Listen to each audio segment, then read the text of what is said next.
Hi everyone, welcome back. Today I'm working on Project Hunka Junk, as my wife calls it. But today it's just gonna be a quick little video. I need to replace the lock cylinders because, well, I don't have a key for them. And so after you remove the door handle, you get in here and you see where the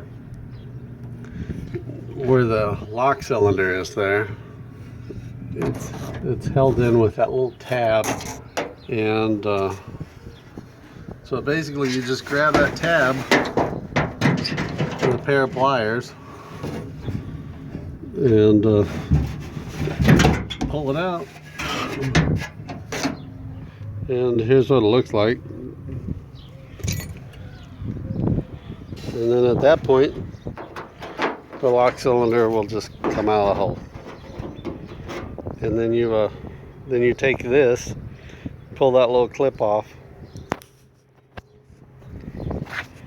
and attach it to your new lock cylinder here, and then put the gasket on it, new piece, put it back together, and you're done.